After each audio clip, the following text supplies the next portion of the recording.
அன்பை எண்ணிடும் வேளை கண்கள் கலங்கிடுதே.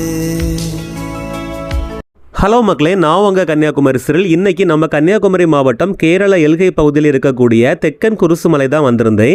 இங்க வருஷந்தோறும் தவக்கால டைம்ல 8 நாட்கள் சூப்பராட்டு திருவிழா நடக்கும். இந்த திருவிழா பார்க்க வரக்கூடிய திருப்பயணிகள் எல்லாமே கடுமையான மலைப்பகுதியில ட்ரெக்கிங் பண்ணி மலைக்கு மேல இருக்கக்கூடிய குருசை போய் தரிசிச்சுட்டு வருவாங்க. குருசுமலையோட அடிவாரமான சங்கம வீதி, வெள்ளரட பஞ்சாயத்து, திருவனந்தபுரம், கேரளா, மேல் பகுதி மேல்புறம் ஊராட்சி, கன்னியாகுமரி, தமிழ்நாடு கேரளான்னு மிக்ஸ் ஆகி இருக்கக்கூடிய இந்த குருசுமலையில ட்ரெக்கிங் பண்ணி ஏறுறது அவ்வளவு ஈஸியான விஷயம் கிடையாது. கடுமையான மலை பயணத்துக்கு பிறகுதான் குருசுமலையை ரீச் பண்ண முடியும்.